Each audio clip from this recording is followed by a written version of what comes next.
80일 열왕기하 8장에서 10장 본문의 내용. 여호사밧의 아들인 여호람이 유다의 왕이 됩니다. 여호람은 아합의 딸과 결혼 후에 아합과 같은 길을 가고 이후 여호람이 죽자 아하시아가 뒤를 이어 유다의 왕이 됩니다. 엘리사는 선지자의 제자 중 하나를 시켜 예후에게 기름을 붓고 이스라엘의 왕으로 삼습니다. 예후는 요람과 아하시아를 죽이고 이세벨과 아합의 집에 속한 자를 다 죽입니다. 오늘의 묵상. 사마리아 성에 대한 예언대로 7년 기근이 임하게 되었습니다. 그때 엘리사가 수넴 여인에게 일어나서 거주할 만한 곳으로 가서 거주하라고 말하였습니다. 그러나 어디로 가야 할지는 알려주지 않았습니다. 그러니 기근을 피해 어디로 가야 할지를 찾는 일은 여인의 목 책임입니다. 하나님께서 엘리사를 통해 기근이 있음을 알려주시고 그 기근을 피해서 다른 곳으로 가야 함을 알려주셨습니다. 이제 여인이 그곳을 찾아서 가야 합니다. 이것이 하나님의 주권과 인간의 책임입니다. 물론 거주할 곳을 찾게 하시는 것도 하나님의 주권이므로 크게 보면 모든 것이 다 하나님의 은혜입니다. 그러나 하나님의 은혜만 생각하고 가만히 있으면 안 됩니다.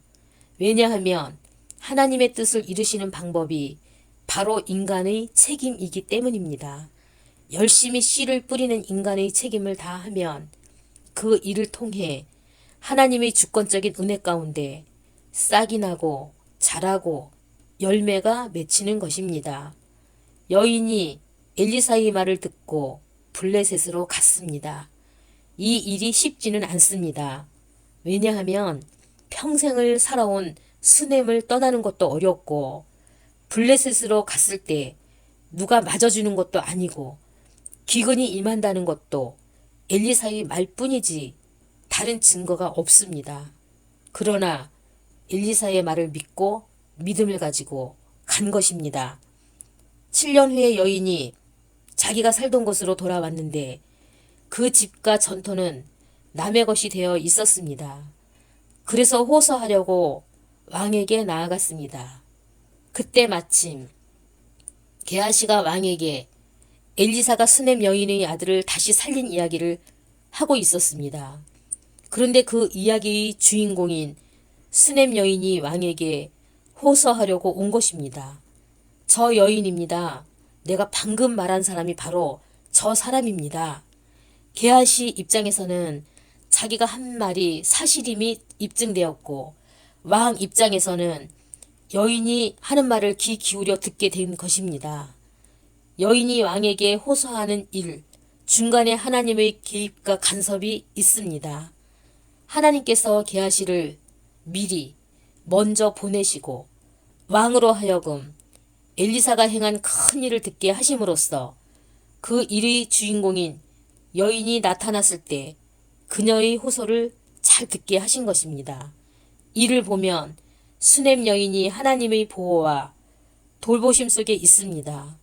엘리사를 통해 기근을 피했고 블레셋을 찾았고 7년 동안 무사히 거주했고 안전하게 돌아왔고 왕에게 호소할 때 왕이 귀를 기울였고 왕이 여인의 것을 다 돌려준 일들이 하나님의 역사하심 속에 된 것입니다. 여인이 하나님의 은혜 속에 자기가 지금껏 살아왔음을 아는 부분도 있고 모르는 부분도 있습니다. 게하시가 왕에게 자기 이야기를 한다는 것을 수넴 여인은 모르는 부분입니다. 우리도 내가 알든 모르든 하나님의 은혜 가운데 살아가고 있습니다.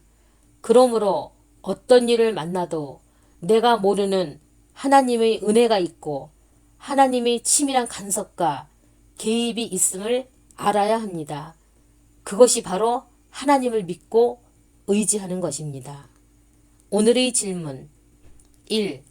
하나님의 뜻을 이루시는 방법은 무엇입니까? 2. 수넴 여인이 왕에게 호소하려고 올 때 하나님께서 어떻게 개입하셨습니까? 3. 내가 하나님의 보호와 돌보심 속에 살고 있음을 확신합니까?